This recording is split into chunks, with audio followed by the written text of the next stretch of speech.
warmly for this event.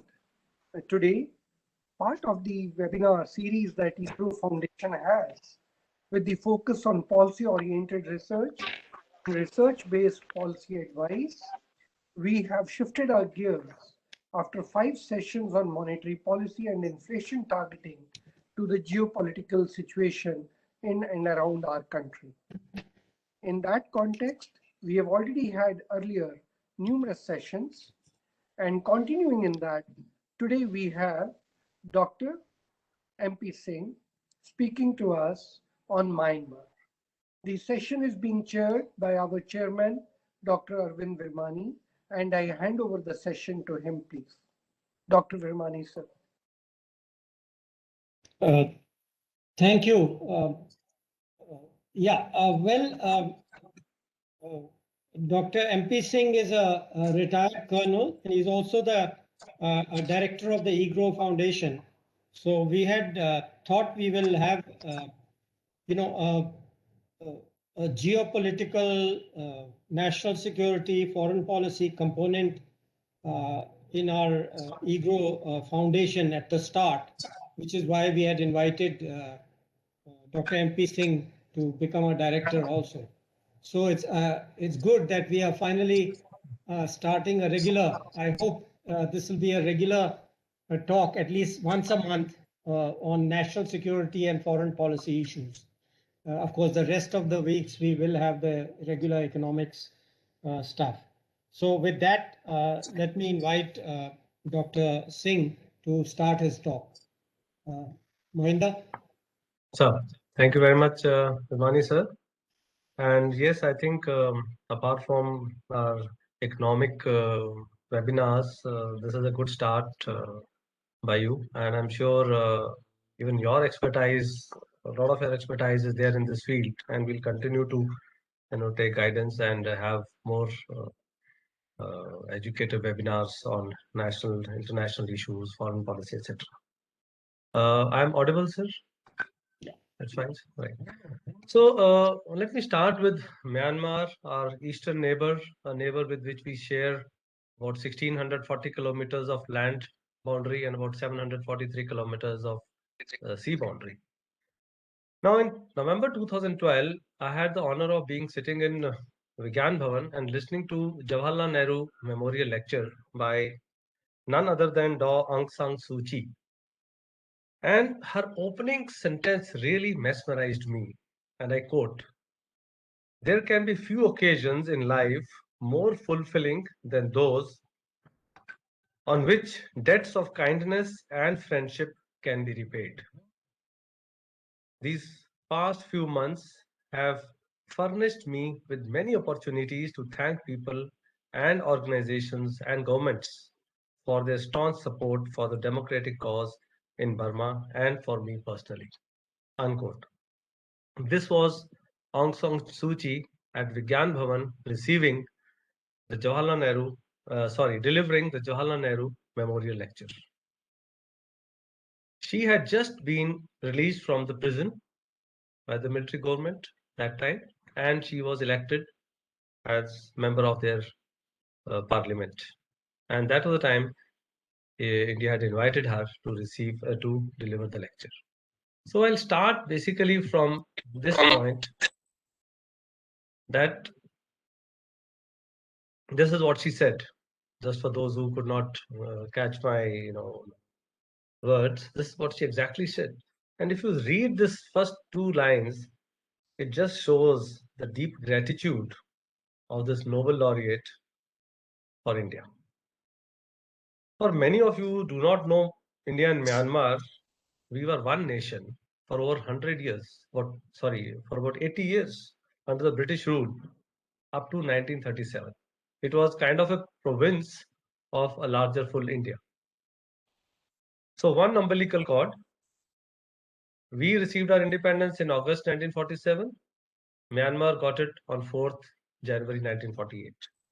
Both countries in the same dire state, poverty, illiteracy, social issues, both became democratic. British left both these countries as democratic nations with democratic values, But what followed, the path followed by two were very different. India continues to be a strong democracy till now, 70, almost 75 years, 74 years. Myanmar, out of these 70 years, has dwindled into military rule for about 60 years. 60 years it has been there. So before I proceed, let me just show you a quick fact file of Myanmar. Population 57 million, much lesser than India. GDP 277, 58th in the world. Per capita 175th in the world. Ethnic groups, many ethnic groups. All these border areas of Myanmar are mountainous and they are inhabited by ethnic groups. Religion, primarily Buddhism, sprinkling of Christianity, Muslim, Hinduism, etc. Military, 4 lakh active personnel, and military expenditure 2.7% of GDP. Legislative, bicameral, upper house and lower house, 224 seats.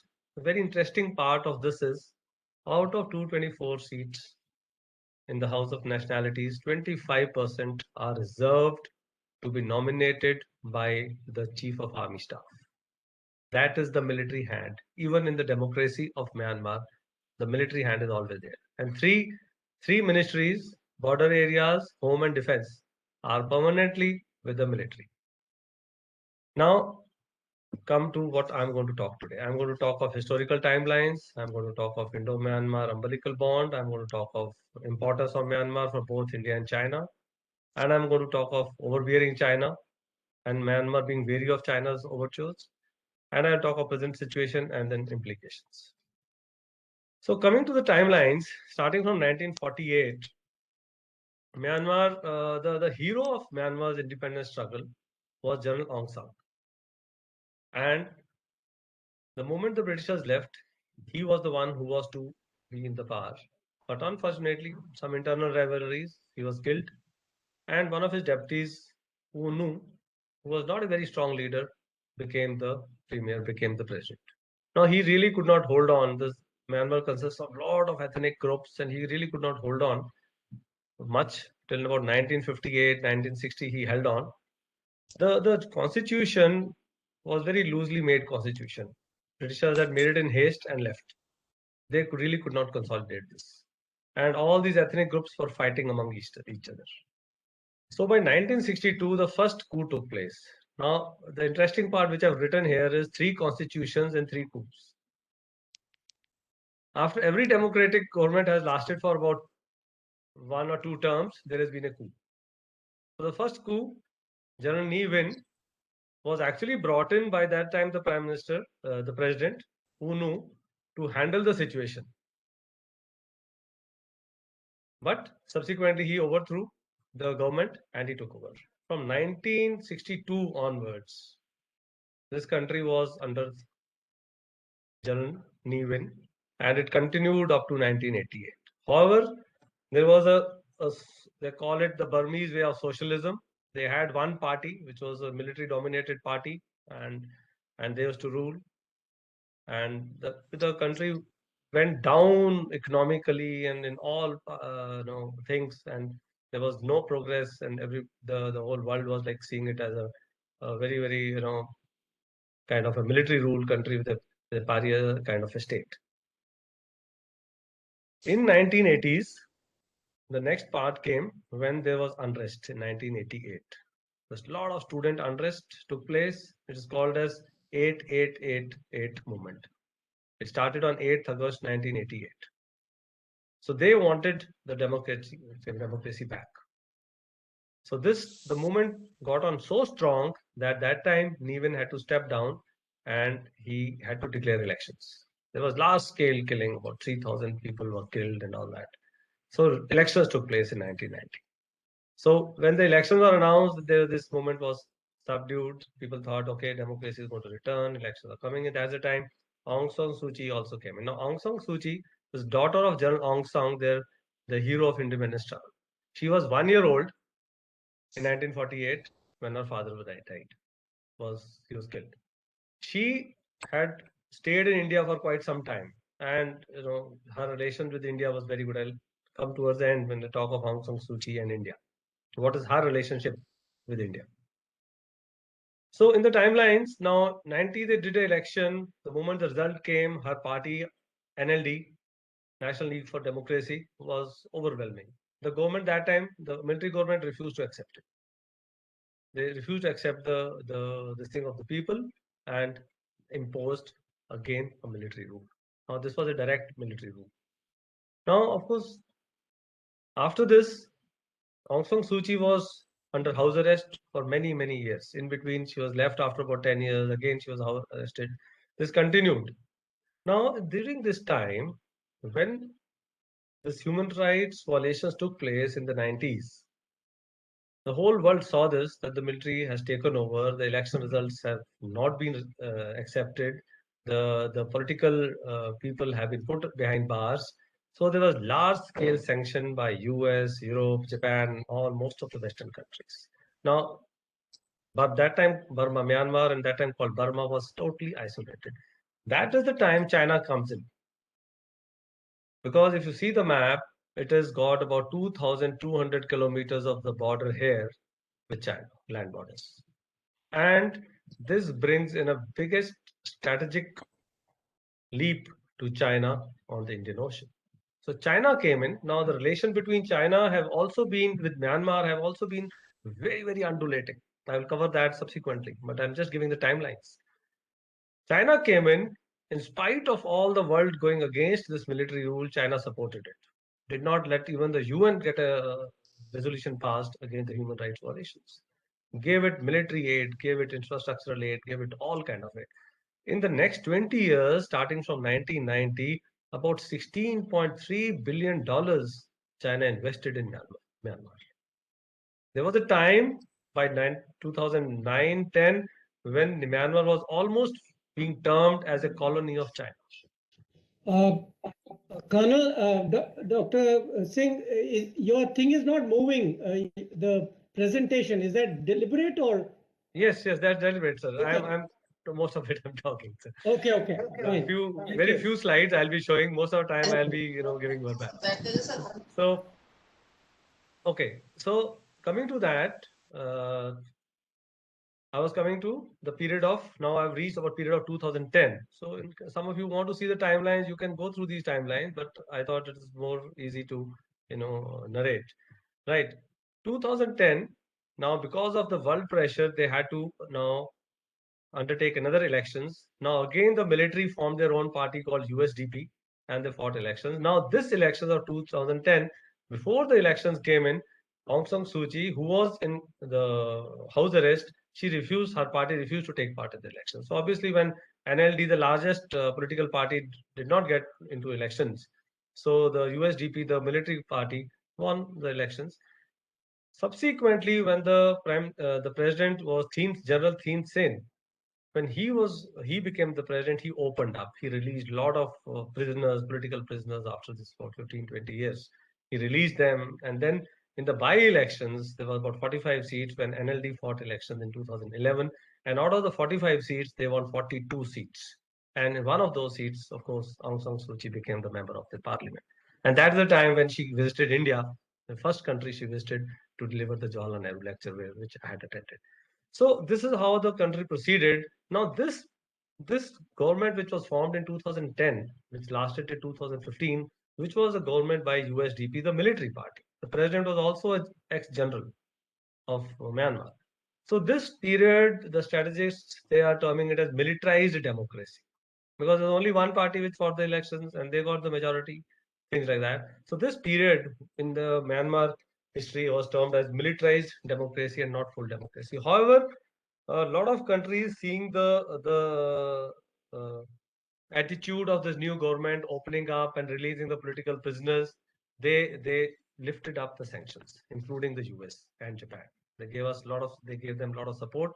And China became a little wary at this time when the West removed all the sanctions and the indulgence and their diplomatic relations and everything started. In fact, they even invited Thein Sein to come to the United Nations and speak. So this was a little bit of turning point towards democracy. Of course, after 2015, we saw the NLD fight the elections in a full manner and getting 3/4 majority. Maximum you can get is 3/4 majority in Myanmar, because 25% of seats are as it is reserved for the military in the parliament. Now coming to just a word about the three coups. The first coup took place in 62, then the coup took place in 1990, and then the third coup, which has just taken place now after 5 years of the pure democratic rule. In that also, the interesting part is the constitutions, the three constitutions. Myanmar has undergone, the first constitution was made under the British, was very loosely done up in haste, just gave them two parliaments, the way we have two parliaments, upper house and the lower house. They also had the similar one, but they did not integrate the ethnic groups, which had their own armies, which had their own aspirations. So Myanmar had to actually struggle to integrate as a nation. 1974, the Nguyen government formed another constitution. They said we have to turn socialist and one party and all these things. There was another constitution, which was also not accepted by the people. 1990, when they saw saw Aung San Suu Kyi come up in a big way and the world supporting her, now they included one clause. The government, that time the military government in 2008, they made a third constitution and they put this very interesting clause and section, I think section 51, if I'm not wrong, sorry, 59, which gives the qualifications of the president and the vice president, in which they clearly indicated a person who has any of the relatives living abroad. You read the column F. Shall he himself, one of the parents or spouse, legitimate children, not owe allegiance to a foreign power, not being subject of foreign power or citizen. Now, Aung San Suu Kyi's husband was a British national, and both her children are settled in US. So, by the clause 59F of 2008 Constitution, she gets debarred from ever being appointed as the president of this country. And to change this constitution, she requires 3/4 majority. The country requires 3/4 majority, which any party can't get. Because you are fighting, it's something like saying that you are fighting on 100 seats and you win all the 100 seats. Only then you get 3/4 majority. So that is, they also know that this is almost next to impossible. So in spite of getting a large majority in 2015, she still cannot change the constitution, and that is the reason she became the consular and she had to appoint somebody else as the president of the country. Now let's come to the next point, the importance of Myanmar. Why are we discussing this small nation, 1/10 of the size of India, 1/10 of the size of our GDP, small nation? It is because it is on the crossroads of India and China. China has got its own vested interests, and India looks at it as a democratic nation. India wants stability, China wants penetration. Now, with China, what were the relations? 1949 to 61, in fact, China was also struggling, so was Myanmar. So it was kind of a peaceful coexistence. None bothered none. But during this time, what China did, it funded the Chinese Communist Party in Burma, CPB, Communist Party of Burma. Now, people did not like this. They started disobeying the orders of the government, the members of CPB. So there was a large scale resentment against the Chinese, to the scale that there was riots held in Myanmar against Chinese people. And in large number, they were thrown out. The situation reached a place where the Chinese embassy had to close down. For almost a decade, the diplomatic ties broke. There was a hatred against Chinese people.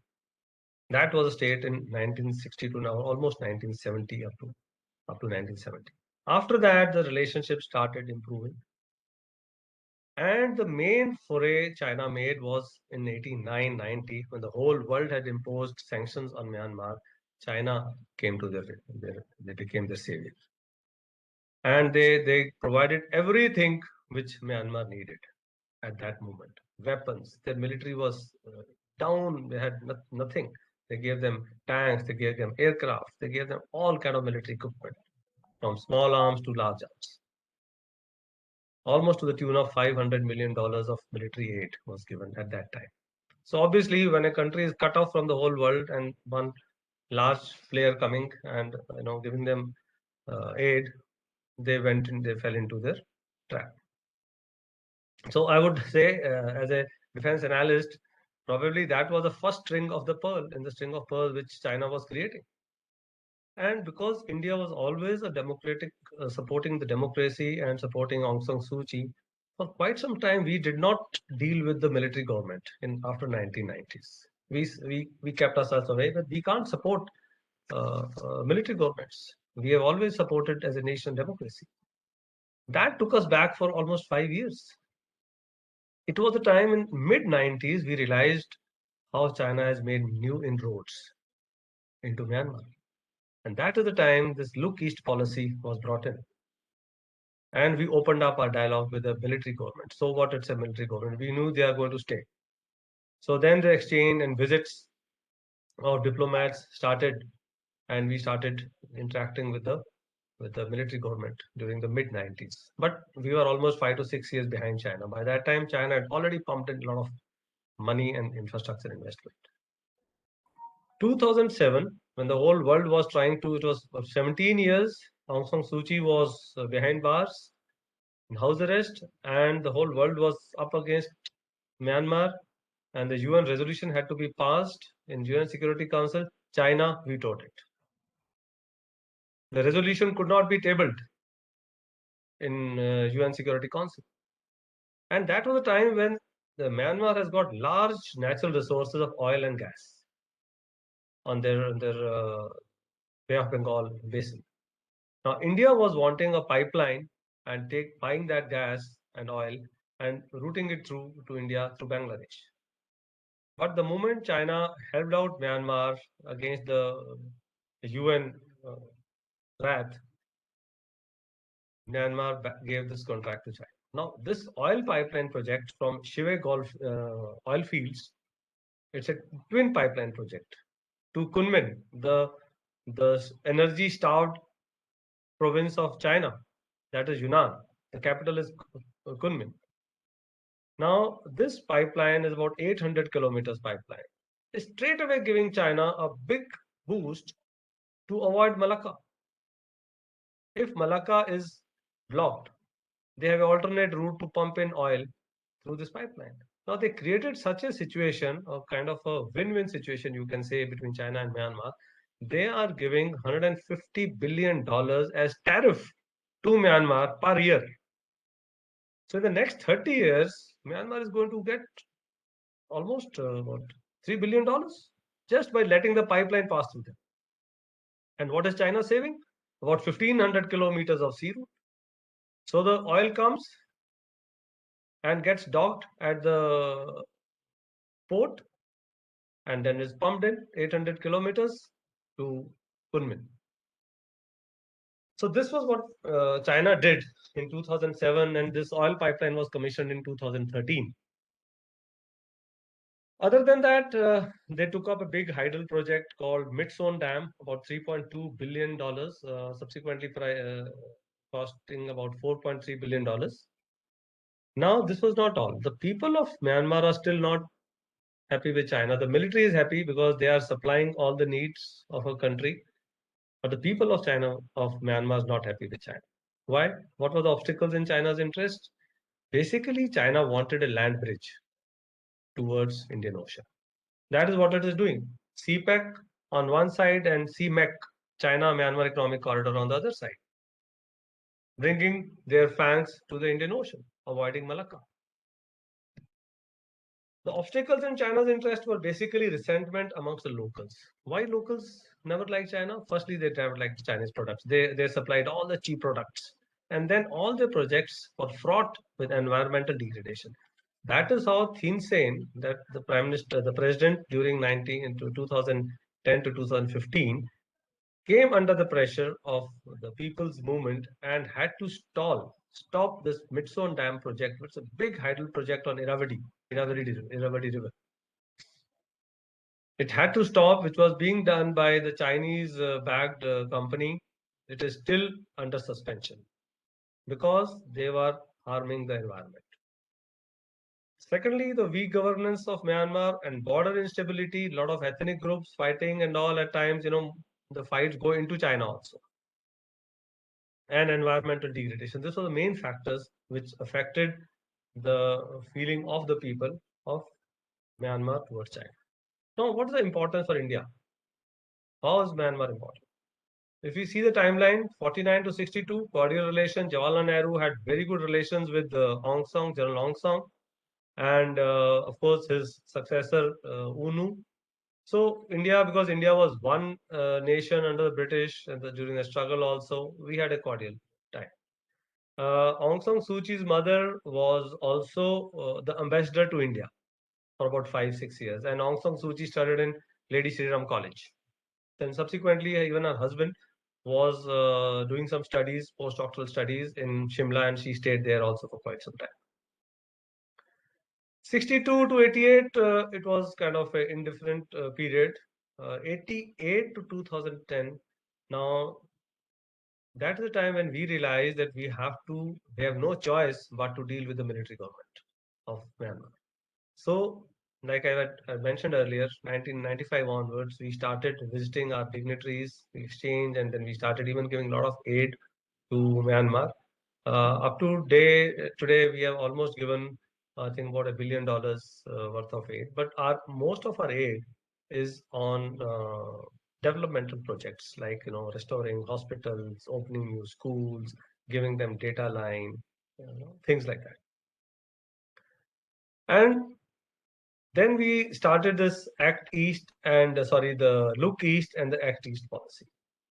The importance of Myanmar lies that Myanmar is the only country which gives us a land route into the Southeast Asian nation, that is the ASEAN countries. We have already planned a road through Myanmar which moves into Thailand, the trilateral corridor. That work is already on because we take it that with the help of Myanmar, we can reach out towards the Southeast Asian nations. And India and Aung San Suu Kyi, I've already mentioned that we have had very close relations with her as a person, and that is the reason she even came for the swearing in ceremony of the Prime Minister. She was only, and we are common members of BIMSTEC, so that was the reason. Even the Prime Minister has visited Myanmar very recently, and there has been a visit by her also to India. Indian projects. Now, another very important interest of India is the link to the Siliguri corridor, the chicken's neck. We always have been looking at alternate route, and the Kaladan multimodal transport system, the project, goes from Calcutta ports into Myanmar and then moves into Mizoram. So we had to do a lot of dredging of the river Kaladan, where the big ships could move in. The project is moving slightly slower behind time. Initially pitched at 1,500 crores. I think now it's about 3,000. It will take another, I think, about a year or two for that corridor to mature. We've also started a lot of border trades at 4 points. Initially, it was at 2 points. We're trading almost 62 items as on today on the border. Basically, our interest in Myanmar is to keep China at bay. Presence of China is what troubles us, too much indulgence. So that is first of our interest. We don't want to let China come in a big way in Myanmar. Availability of energy is certainly our interest right at our doorsteps. Oil and gas is available. We also want that. If we buy from it, we save a lot of money and energy.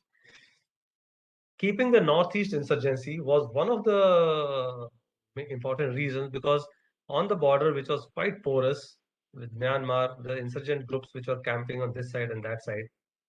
So that was one of the important points during the 90s. Now, with our this thing already under check. And lastly, India always supported democracy in its subcontinent.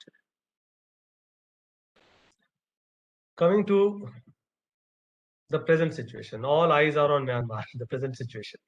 The third coup has taken place. So unexpected. After the landslide victory which Aung San Suu Kyi got in the 2020 elections, on 1st February, there was a coup when the allegations of corruption were leveled against her, and she was again put in the house arrest. The president was put in the house arrest, and General Lang, Aung Lang, he took over the reins. Now, after that, the country has seen a lot of unrest. A lot of unrest the country has seen. There have been protests. About 543 people have been killed in these protests, which was quite unexpected. The military government probably never expected this kind of. They thought they will be, handling everything with the iron hand, but it did not happen. People have come out in a big way. They have named these the social media as a buzz with these protests. They have categorized. They have categorized it as silent strike. Then they have categorized it flower strike. They have the Easter egg on 2nd April was the Easter egg strike. And all this has been going on for last about 2.5 months. Now, last but not the least, I would touch upon why Myanmar matters to India. Why Myanmar really matters to India, this small nation in our eastern neighborhood.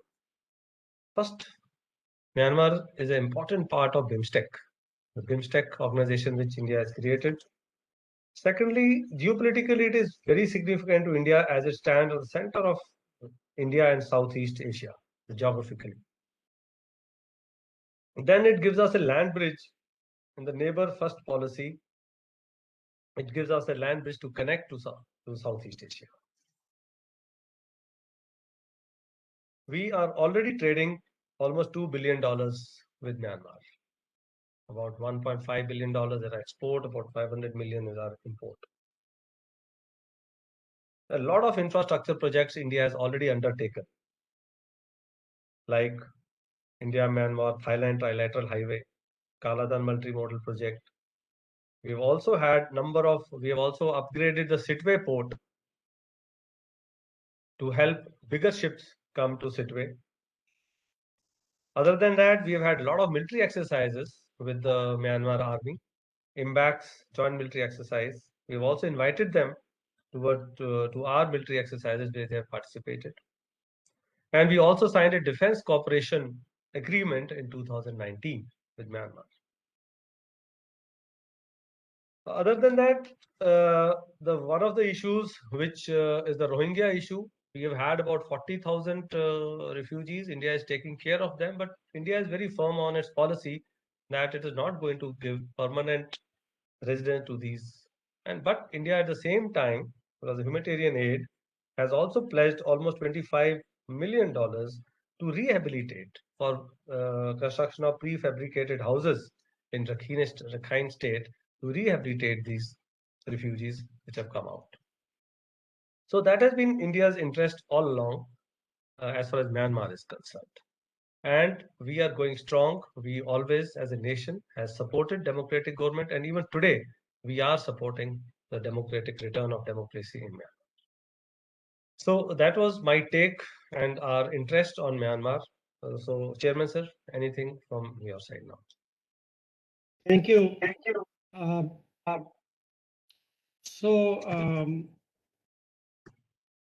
We are open for questions or comments. We can even take comments. We have enough time, but brief comments and questions, if any.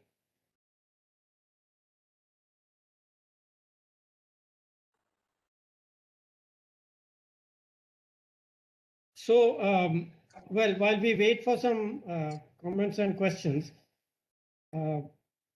I guess, when we compare in an international context, I should add that, it is very easy for countries which are 500 or 1,000 kilometers or 10,000 kilometers away to make all kinds of statements. India, when we are dealing at least with our immediate neighbors, whether it's Myanmar, China, or Pakistan, we have to take care of multiple reactions. I mean, the reactions affect us immediately, directly. Dr. Singh has talked about security of the Northeast, connectivity with Northeast, land bridge to ASEAN, Southeast Asia, keeping China at bay. All these come directly because of our, because Myanmar is right on our border. It is not, thousands of kilometers away. So certainly I see in many comments in India, there doesn't seem to be very much recognition of this basic difference, so would you like to kind of comment on or elaborate while we wait for other questions? Sir, the importance, exactly what you said, because this 1600 kilometers, and this is a rugged border. It is not really easy to defend this border. 1600 kilometers of border touching us. And the main concern out of all the concerns, first concern was the the presence of China, the inroads of China. Actually, what happened somewhere in the mid 90s and early 2000, China had almost taken over this country. It had almost become a puppet because everything they needed, only one route of supply was there. It was China. So that was what worried India. That are we going to have another China or on eastern side? So that was the one reason where India started engaging with that time, even the government of the military government.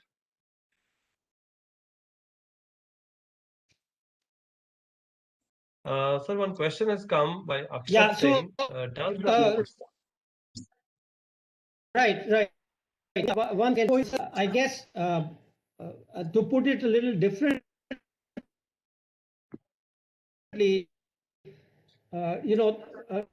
it's for us are kind of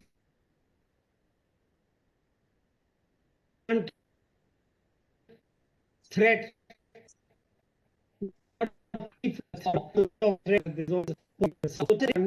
National security is a matter of rights, which we can talk about, as if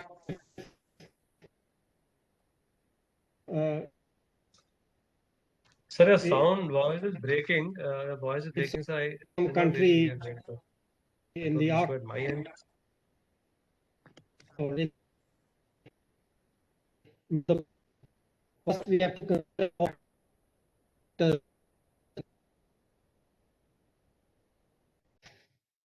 okay. So I don't want to take a question.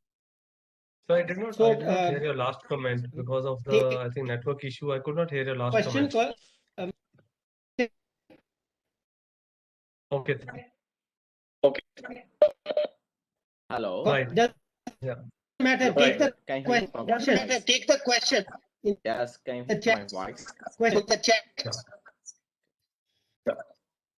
Question.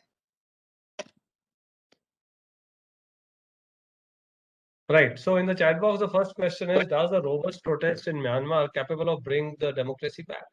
Akshat Singh, the protests always help. They voice the opinion of the people. So this time, the people of Myanmar have really surprised the government by coming out in a big way. And certainly, it today is a world when everything is open, and the world is seeing it. So I think they have going to have a serious impact. And I am sanguine. India has always supported the return of democracy. Right now, the military government has said they are suspending of the emergency for 1 year, and I am quite sure that if these protests continue, the democracy will return. They will have to honor the voice of the people of Myanmar, who have elected present party in a big majority. That's my feeling, having been a Myanmar analyst for almost about now 6 to 7 years. Next question is: what should be India's strategic plan to counter Chinese growth in Myanmar? Is via diplomatic channels or cultural ties? Right, the cultural ties we already have. There is no doubt in that, and we are going to bank upon it. And coupled with that is one of the new initiatives which the present government has taken is the Buddhist circuit. Myanmar is a is a majority Buddhist nation, and India is a place where Buddhism began. So this also has been talked of. So India and Myanmar culturally, religiously, they are very closely linked, and strategically now India also plans to make a big foray, and we have advantage of that little anti-China feeling which exists in people of Myanmar. So I'm sure we're going to succeed on that also. It has been long for development of projects to see light of the day. Okay. Right, absolutely right. Question from GS Sidhu is that our development projects, I think especially you are hinting at Kaladan. Even I have been observing Kaladan project. It has really got delayed. But the last 2-3 years, I believe the estimation had to be revised, and that was the reason of the delay, and that has been done. Now it is almost placed at 2,900 crores, and now that's moving faster. I've written a lot of articles on this, the movement of these projects, and yeah, the point is there, and I'm sure with the Act East policy coming in, they will see the light of the day soon. Main aspects through which India is going to benefit, certainly it is going to give us a big boost. We are going to have another corridor to skirt the Siliguri, the Chicken Neck. So that was one of our aims, to have another opening to reach the northeast, to prevent the cutoff of northeast in any eventuality.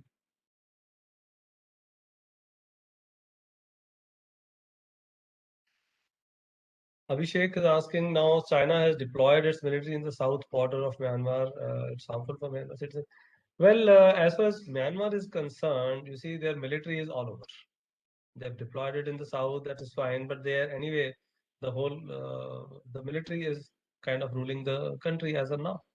So whether they are in south or east, they are going to have their pressure on the people. They are not going to easily let it go. But the voice of the people will be heard by all the countries.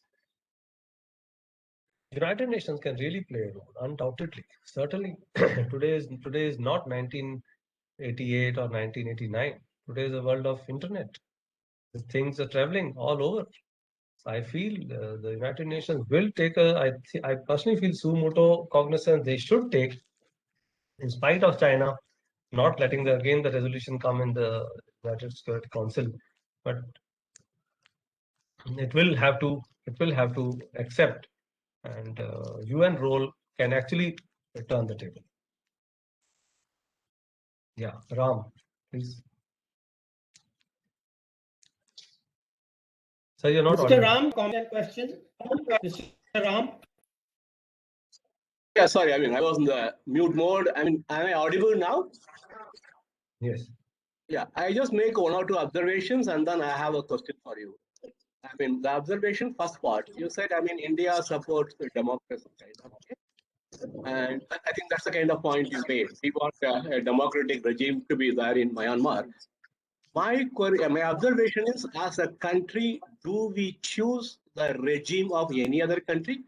Because if democracy is the only norm, we should not be interacting with any nation in the Middle East. Because all our ties with the Middle East, we have it, whether it is Saudi Arabia or for that matter, Kuwait, we have rich interaction. So I don't think, in my view, we can choose the regime of another country. That is point number 1. Second observation, I mean, all of us had a lot of regard, respect for Aung San Suu Kyi till say 3 years back. I mean, the way she defended the genocide in the international fora, and talking about Rohingya genocide, she has no moral credibility now.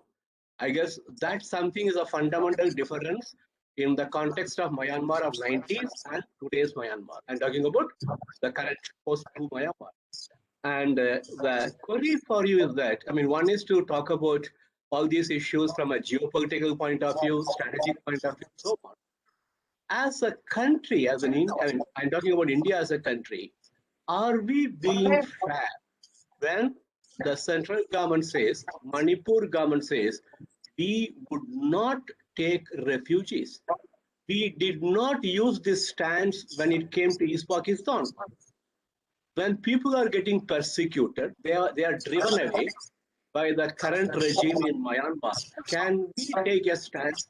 We would not let the refugees come from Myanmar. What is your stand on that? Well, talking on the first part regarding the democracy, India supports democracy gives stability, and Myanmar has been a very unstable nation, dwindling between military power. So India wants stability at its borders. That is what our national interest is. Stability generally comes from democratic form of government and does not come from the military form of government. You correctly mentioned in the Middle East, they have been stable. Whatever form of government they are, in case the country is stable under that form of government, it is fine as far as India is concerned.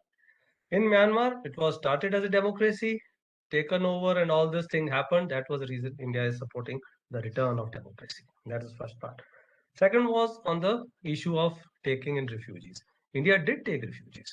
We don't say we didn't. There was 10,000 refugees before 2017. After 2017, when the militant group of the Rohingyas attacked and there was a fight between the army, Myanmar army, our number increased to 40,000. We took them. We have till date giving them humanitarian aid, but our stand is clear. Our stand is what? That we do not give a permanent. And we did the same thing in 1971 with the Bangladeshi refugees. After the war was over, we sent them back to Bangladesh. Dr. Singh, you read me That was wrong. my take. No, you read me wrong in my query. I am not talking about what India did. No, sorry, before Mr. Ram, February. let him finish. Mr. Ram, please, let him finish his reply. You can ask for a follow-up, okay? No, it's okay. The issue is that India has to have one stance for every kind of situation. So we can't keep changing our stances. As far as answering of Aung San Suu Kyi into International Court of Justice is concerned, she gave her point.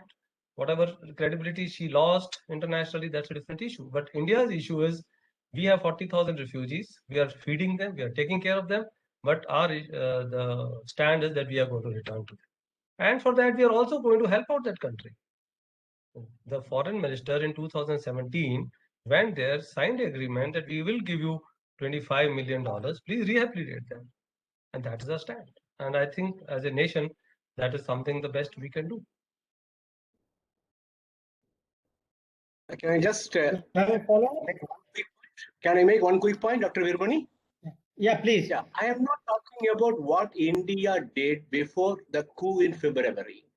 I am talking about what instruction the central government has given to state governments. I mean, whether it is Mizoram or for that matter Manipur, with reference to the incoming refugees post the coup. I am not talking about before the coup.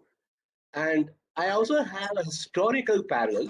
When there was a genocide in Jaffna, we invited, I won't say invited, we accepted refugees from Sri Lanka. Something similar is happening in Myanmar. They are not economic refugees. They are right now facing a physical threat in their country.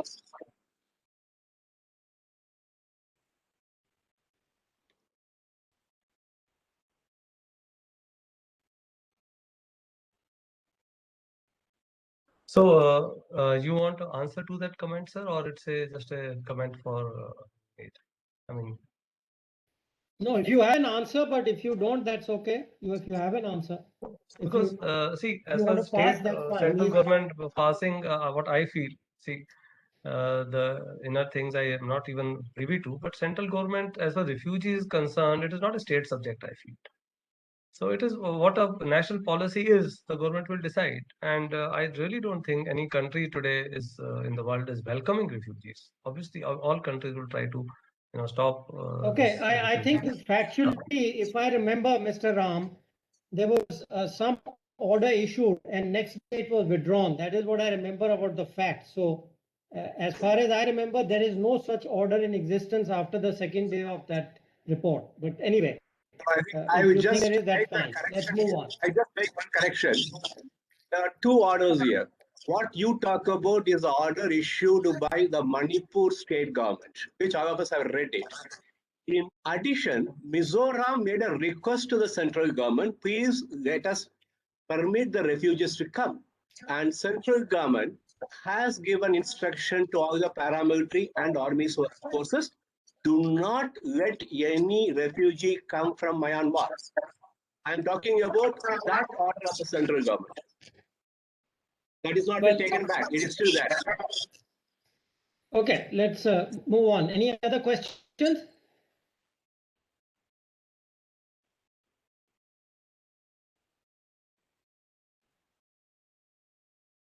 In the typed question, sir, there's a question. In the current situation, General Aung Lang will not give up the military coup. People of Myanmar have a desire for federal army. What can India do to help if it becomes a federal army? Now, see, this is a very kind of a hypothetical question. As of now, let's see the situation now. The military has taken over. They are saying they are going to be for 1 year as a state of emergency.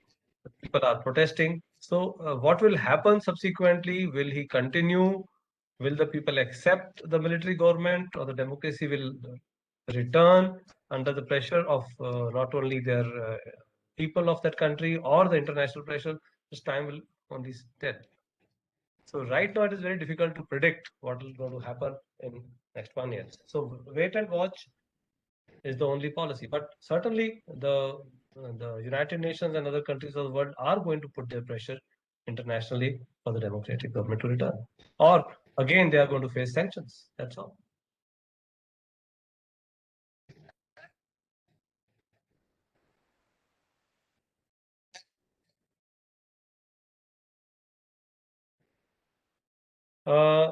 One question is that don't you think it's high time for India to sever diplomatic ties with Myanmar? I really don't think so. It is high time for India to go in for a more closed diplomatic ties.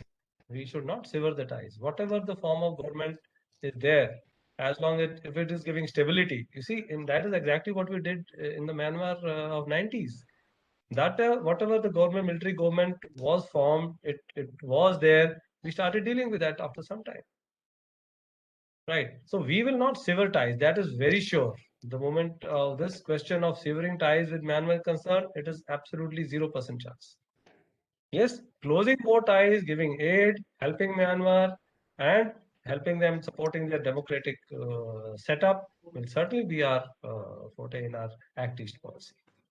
Because a stable Myanmar is something which really helps out India to look east and to act east.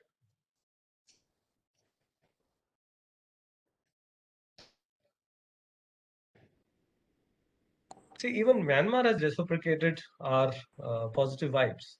Myanmar is the only country other than Bhutan where we've had our military training team, which came up in 2016. Only country other than Bhutan where we have a military training team, and which is a privilege which Myanmar gave to India and not to China. So it is not that only we are trying to move into Myanmar. Myanmar is also reciprocating our positive vibes. Allowing a military team, a military presence throughout was a big indication of close ties. Otherwise, no country allows the military presence of any other country continuously in its soil. Myanmar has done that. Any more questions? Sir, may I take a question, please? Yeah. Sir, actually, you mentioned about that the India's growing, I mean, the relation with the Myanmar's army, junta at last. So, what do you see that? What is the prospect of India's relation if the Myanmar, the army is going to continue in the Myanmar for longer time? See, I think already made it very clear that India looks at supporting the democracy in Myanmar. In other words, stability. But in the past, when this military government stayed for a long time, we also dealt with them, right? So I think in the present scenario, firstly, India is going to support the return of democratic government. If you see, we have not accepted it, this coup as such, and we are still supporting that democracy should be restored, right? So I think our position is very clear. However, let's wait and watch what situation turns out in Myanmar. Right now, they are also in a totally state of flux. So we'll have to wait and watch. That's exactly what the MEA is doing, I think. May I ask a question? Yeah, please. Yes. I ask question. Yeah, please. Yes. It's a very specific question, sir. So why, as a large democratic country of India, didn't initiative concerning Rohingya genocide because of geo-regional pitch? No, I really did not understand. What did India not do? Why, as a large democratic country of India, Right. didn't initiative concerning Rohingya genocide because of geo-regional peace? So I'm still not very clear what India did not react. You see, if you see the genocide, you have to read through what actually happened. So initially, any country, when it is watching the other country's internal affairs, we really can't jump into another country's internal affairs. Just like that, you read the situation when it took place. There was a militant group Actually, which attacked, and then there was this thing by the armed forces there. So it started as an internal matter of that country. So even if we are a democratic country, that doesn't give us the immediate move of going and moving into another country's internal affairs. So I think that was the reason for India's slightly delayed reaction on the Rohingya issue. But when it came to taking refugees, we did take 40,000 refugees as a humanitarian, because we are a democratic country. We have our humanitarian values. We did take. But to initially react on some countries' internal issues, actually, if you see Rohingya issues between Myanmar and Bangladesh, the main issue of Rohingya is Myanmar and Bangladesh. But in spite of that, India did take a stand. That's, I think, my take on it. Thank you. Thank you, sir. Thank you. Thank you. So may I ask one question? Can you hear my voice clearly? Yes, please. Yes, please. Yes, yeah, I'm Tadong Tak. I'm listen from Myanmar. I'm Myanmar citizen. Your presentation is very impressive and good presentation all over the whole presentation. I have the one idea to suggest in your presentation. Myanmar have 3 times cough in our country. In addition, 541 have been a cough in our country. So all of India have fully supported the democratization supporting to our country. The role of ASEAN and the members of ASEAN country is not a purely democratic country. So China is also even the communist country. So I want to know, how do you think the role of ASEAN and the China have been influenced in our country? I'll request, because of the net, there is last part of the question I did not. How does the road? What did you say? ASEAN and China. China is a communist country. ASEAN is. Yes. China is a communist country. ASEAN is.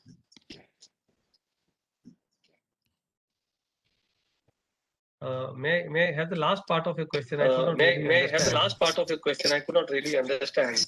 Yeah. Okay. I mean that Myanmar democratization process also influenced by the role of China and the roles of ASEAN in the regional country. Because of our democratization process have time into the power transition. Yes, thank you. You see, I feel that China is more comfortable with the kind of military government in Myanmar. I mean, you said you are a Myanmar citizen. So I feel China, when it looks at Myanmar, is more comfortable with the military government, because With the military they government, support them with military they weapons. support They them have with big military markets weapons. in They have Myanmar. big markets in Myanmar. India, on the other hand, is India, on the other hand, is supporting the Please, the everybody, form of please supporting mute. the. Please, everybody, please mute. As far as other ASEAN countries are concerned, Myanmar has got five neighbors, Thailand, Laos, right? India, China. So out of the other three countries, other three neighbors, Myanmar has having not any issue. In fact, on China border, Myanmar has got serious issue because of smuggling and timbers. In fact, about 3 years back, big smugglers were caught by the Myanmar army, the Chinese people who are smuggling timber into their country. and then they were put in the jail. But then overnight, certain diplomatic things took place, and they had to release those prisoners. So the border states of Myanmar, people staying in the border states, I mean, are not are really wary of Chinese interference, and they are the ones who are actually against Chinese infrastructure development, because China is harming the environment of Myanmar. So China will continue to support military regime. China has never ever said that military regime is bad or democracy must return. In fact, when Aung San Suu Kyi was elected democratically for quite some time, I think they did not even congratulate her on her election in 2015. Right. So that is the kind of situation I feel exists there.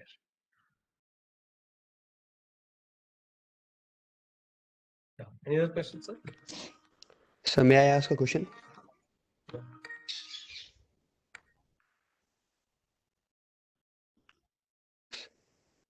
Sir, Yeah, may I what- ask a question, sir? Yes, please. Samrityunjay.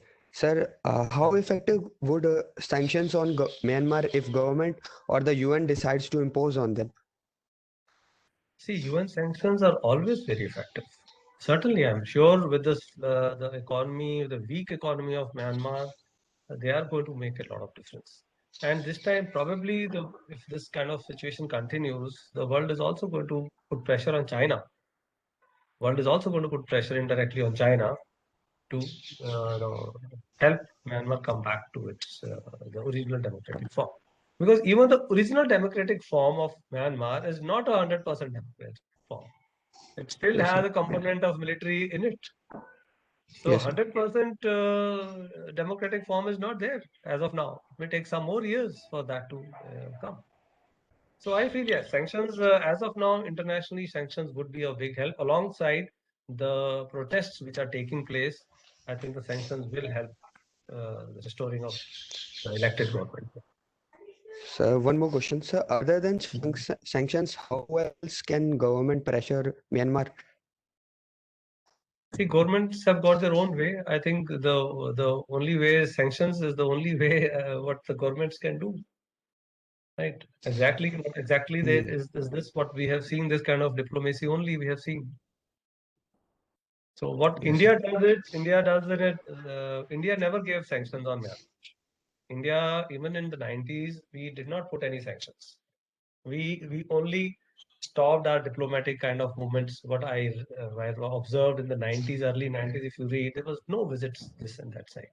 But towards the mid, we all started right. engaging with the government. So that is what another way of doing it. Don't put sanctions, but then don't engage with them. That also puts pressure. Right. So Can I ask one question? Yeah, please. Sir, as per the yesterday's Indian Express, Myanmar ambassador to London locked out of embassy after breaking with military. How do you Right. foresee Britain behavior and American relations pressurizing or even making this, because it was a colony of Britain, right? And over the period, Britain still has not really said that what Myanmar is doing is not right or humanitarianly it's not right. So can you just elaborate on that? See, that I was also quite surprised. But then, of course, because that ambassador and I think another couple of ambassadors have spoken against this coup. I'm not able to recollect which country ambassador has spoken. Now, what chairman brought out a few minutes back, there's difference between a country 1,500 kilometers or 2,000 kilometers away and a country right where you share the border. It makes a lot of difference. Britain and US really don't get directly affected. Indirectly, they do get affected because everybody's worried that Myanmar should not go into the complete hands of China. That is the only worry as far as probably the big powers are concerned. As far as India is concerned, we are sharing borders. Stability of Myanmar makes a lot of difference, right? Now, removing an ambassador from this post on basis of what he has said, it's a country's prerogative. No country has probably given a statement. Of course, everybody says what is done is wrong. But then the country's the head of the state has the right to pull back ambassador or to keep him there. So that's the reason probably most of the countries are not seeing this issue that seriously. Okay. But they are sitting far away. We are right at the border. Our relationships, Myanmar affects us directly. Any unrest, like a few minutes back, Mr. Ram was saying about, somebody else was also saying about the refugees, it affects us. The moment there is a protest or there is a problem, it directly affects us. And taking refugees in unlimited number is not easy for any country. So we want to see Myanmar as a very stable nation. I have a question, sir. Right. Sir, I just wanted to request if you can throw some light on General Naravne's visit to Myanmar, which happened in October along with Foreign Secretary Singla, which came amid that downwards probably curve of the clash which happened at Galwan. So probably such visits, what kind of impact, or probably they are able to have impact on the policy of China in the neighboring states when we are trying to proactively engage the ASEAN, especially post this incident which happened last year in March. No, which visit you're talking of? I missed out the first sentence. So the visit on 5th of October last year by General Naravne, the Chief of Army Staff, along with the Foreign Secretary, which was carried out for Myanmar, though it is part of a lot of firsts which are happening between visiting to various countries which are for the first time. But with respect to Myanmar, No, see, visit of a Chief of Army Staff is perfectly fine. We have given them a lot of military aid in the past 5 years, and we were having the last October, as October is concerned, we are having fantastic relation with the present government under Aung San Suu Kyi. So Chief of Army Staff visit is perfectly fine. We also have a military training team there. So these visits are very common and very normal.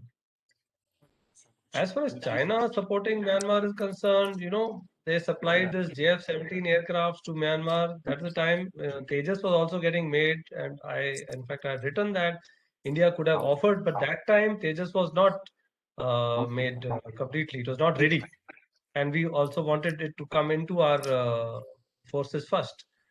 Myanmar needed aircrafts, and how China gave it? They manufactured it in Pakistan Aeronautical Complex and supplied it to Myanmar from Pakistan. 16 aircraft landed there in 2018, and I think they're going to take another 100. So China will keep making its forays there, but India also can't let that continuously happen. So India is also continuously engaging with the government there. right? Okay. If people can hear me, Charan, there's been Yes, we can hear you. a lot of connectivity problem, but I think if the questions are finished, it's 6:40 almost. So if you like, we conclude it. We can conclude it. It's been a long day. We have had a very healthy discussion, and we have had good questions which were very seeking clarifications. I thought we could conclude it if you agree. Yeah. Okay. So then I would, yeah. So thank you to the speaker, Dr. Colonel Mohinder Singh. Charan, you want to talk about the programs, the next programs? Yes. So I want to mention that the recording of today's presentation will be available in about 12 hours, and it'll be on our website. I'll also send it to Colonel Mohinder Pal if he wants to use it, and send it to his friends or anyone wants to use it, because it's been an interesting talk, and also because it's a burning issue in our neighborhood.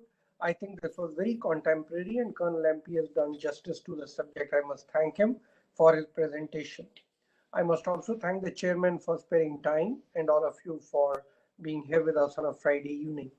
As the IGROW webinar series continues, next Friday, we have a very important webinar, and that is on COVID, the second wave, and its socio-economic implications. So we'll have a sociologist, a psychologist, and an economist speaking to us, anticipating as to what the second wave means for our country, and they'll be drawing from the Western world the experience from the Spanish flu. So I think it's a very important and contemporary issue, and I would request each one of you to please log in and listen to the socio-economic implications of COVID, the second and the third wave. With this, once again, I thank Colonel MP, I thank the chairman and all the participants for today, today's participation in this webinar. Thank you very much. Thank you.